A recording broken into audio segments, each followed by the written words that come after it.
by the way, guys, I know I think we kind of assumed, but I don't know what we assumed.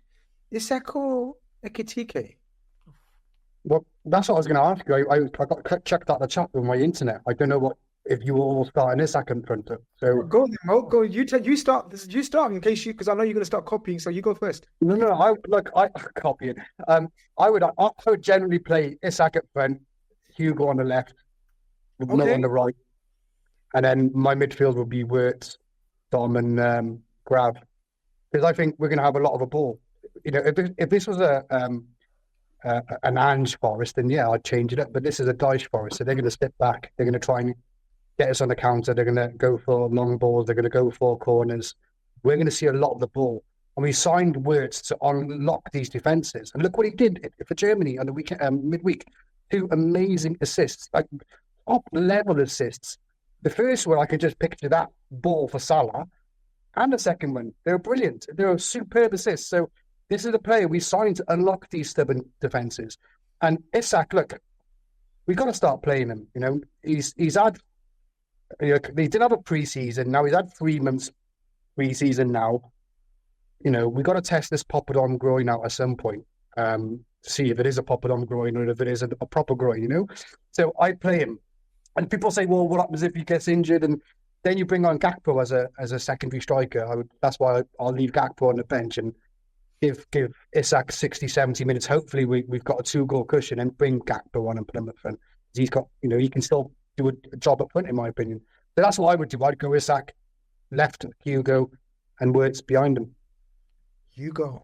No one had that in the bingo cards, did they? Mo's come out with the revolutionary tactics there, guys. We forgot about that option. Ekitike on the left and Isak through the middle and Mo. He smashed it for France on the left. He absolutely smashed it playing for France on the left. And then he scored a goal. You know, so it's not the worst idea in the world. No. This is one of your better ones. I would have let you know if it was the worst ones. Scout Mo, anything to add to that one? You was nodding your head in agreement or disagreement? No, I agree and kind of disagree at the same time. Like, I think, you know, us Liverpool fans, I don't think we're used to having a big squad. This is one of our biggest problems. I think we need to, like, enjoy this. We've got 2 world-class strikers, and if one of them is not 100% fit just yet, and the other one is, you might as well play the one that's 100% fit. Do you know what I mean? And then you can gradually, slowly bring Isak into the team. We've got a lot of games to come. I'm not just looking at the next game at Nottingham Forest. I'm thinking Nottingham Forest, PSV, and West Ham in the space of 7 days. So I'm thinking both of these strikers are going to have a lot of minutes on that pitch in the next 7 days. Putting them both in the team at the same time is a great idea. I agree with Welshman. I think it's a good idea. But we don't necessarily need to do that just yet. We've got options to play on the left wing at the moment. We've seen Wirtz do that a couple of times. Even maybe he wasn't at the highest quality, but against Real Madrid, he was really good from that side. And we've had Gakpo, who's been very effective in a lot of games this season and a lot of games from last season. So there's no need to actually go full out, both of our strikers. Let's be PSV like it's like it's a Champions League final. Do you know what I mean? Like, this is the way I'm looking at it. I'm thinking long term, slowly ease Isak in. And this is one of the more frustrating things that I've seen with Slot this season was when he said, oh, he's 100% fit now. You can judge him from this day forwards. And he brought him into the team and then he gets injured straight away. And then Hugo comes back into the team and you can see Hugo over the last couple of weeks. He hasn't been performing to the same level as the beginning of the season, but he hasn't had that rotation. He hasn't had a player to swap with Isak. So this is the luxury that we're in finally after so many years of having options off the bench. I remember under Klopp when it was Salah, Mane and Firmino. Like, it was always Salah, Mane, Firmino. If not, then it's Origi. If not, it's Shaqiri. Do you know what I mean? But now it's, Isak or Hugo Ekitike. It's Gakpo or is it Florian Wirtz? Like, we're talking about superstars across the field. When we were competing against City a few years ago, how many superstars did they have? Mahrez, Sané, Sterling. They had Bernardo Silva. They had so many options. Now we're in that position where we've got these options. We've got a squad. Let's utilize it. Yeah. Enough of boring football Saturday 3 p.m. dashboard kickoffs. Who cares about that? We only care about transfers. And a few names have been linked. Strongly linked. Sudden emergence of Antoine Semenyo. when I say sudden, we knew of interest in the summer, but sort of it's come to a head where David Ornstein released that he's got a release clause, and we're front runners at the moment. Jack, a lot of debate. We've only got about 10 minutes or so to tuck into this, so we're going to try to get through as many talking points as we can about this. A lot of debate about, oh my God, how we signing or looking to sign an attacker over a defensive midfielder or a defensive player, a centre-back. Are you a bit confused with the thinking, or what's your thoughts? Yeah. Spoke to a couple of mates, and it's just it's obviously Slot's comment in the week as well in regards to the system. It would change into a free back January time or whatnot if Guehi comes in. I still feel a free back with the players that we've signed would utilise the squad a bit more better. But it's that having that ability to adapt and being a lot more fluid. As Mo alluded to just then, it's a great opportunity to have if you can bring in Semenyo, especially as we've already spoken about. Are you a fan? Yeah, I love him. He's very direct, very boat-footed, can play on the left, can play on the right as well. 25 years old, similar age that we brought Sadio Mane in, and the profile of Firmino and other players of that ilk. So we're building for the next 5-6 year period, and I think he's certainly a more Arne Slot type of player. We missed that Luis Diaz energy, but I think in terms of goal output, you're getting Isaac Ekitike in, and then creating that width. But I love him, mate. It'd be fantastic. We can bring him in. And another player by the looks of it that we're nicking off Spurs again. So, yeah, was it Mane said today that he turned down Spurs and then we pinched him like we did with Diaz, and it looks like we're doing it with Semenyo as well. So, long may it continue, mate. Phenomenal player, man. Quick roundup of Semenyo thoughts. The player that we need, Scousemo, or situation is such that if a good player comes, you get him whenever the season, wherever the weather. Yeah, I think he's a very good player, very dynamic, very powerful, fast. A lot of qualities that we seem to be missing at the moment. Both footed as well. And he's played with Kerkez. He created an amazing left-hand side last season for Bournemouth, Kerkez and Semenyo. I don't know whether Semenyo's going to be playing on the left-hand side. We could maybe talk about that as well. But most likely at the moment he'll be playing on the left-hand side. So maybe he can help Kerkez develop at Liverpool as well. Another thing that I found quite interesting, at first when we was linked with him and the talk was like he's going to come in at the beginning of January. I was thinking, oh, isn't Ghana in the AFCON? And then I checked it up and Ghana never qualified for the AFCON. Like, what? I couldn't believe it. So that's a little bit of advantage because obviously Salah's gone.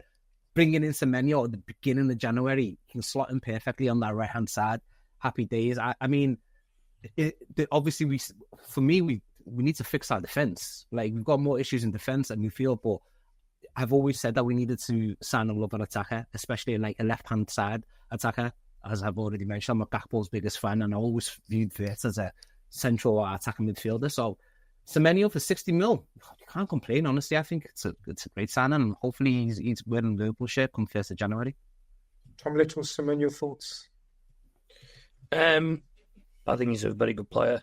I think he addresses a big problem that we have, which is the quality off the ball work in the front line. I think we lost 3 very good to elite off-ball players in the summer and replaced them with 3 good to bang average players because they're better at other things.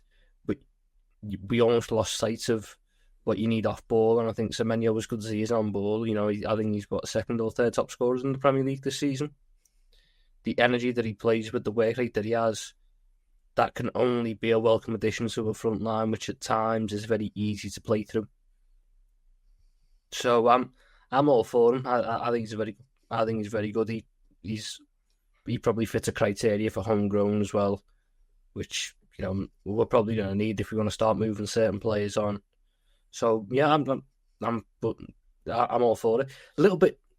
It's the prices. It's probably hard to go and rate the price, but when you consider the likes of the guy I want to go out scale, he went for a similar price last time. He just sit there, or last January, he sit there and go, if only we'd managed to get that one over the line. But look, I'm all for Semenyo. I think he's a very good little pickup, and I think it's Premier League proven as well, which is I think something that we really need.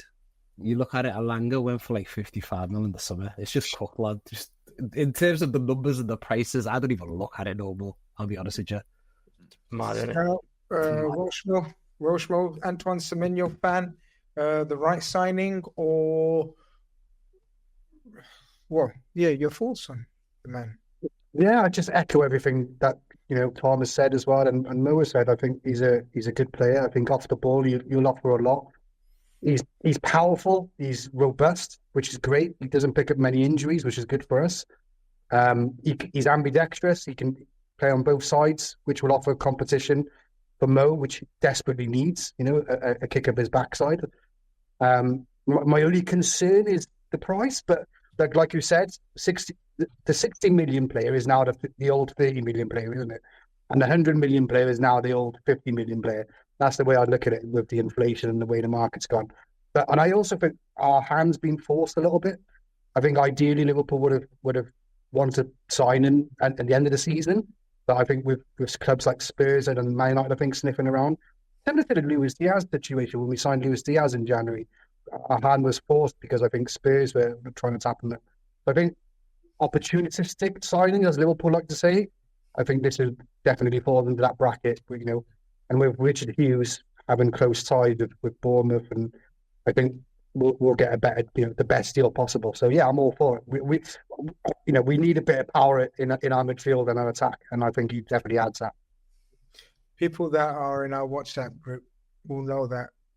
Well, you guys will know that I posted something about 2 weeks ago. I'm going to drop a bomb in a video, and I still haven't dropped that video. But that's just me. But now it's all out there. There's no point dropping that video. You guys will vouch that I said I'm going to drop a bomb, but yeah, I got ill.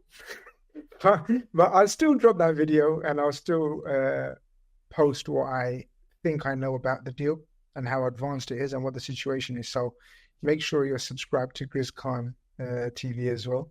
A little plug for myself. Sometimes you got to plug yourself in it. No one else will.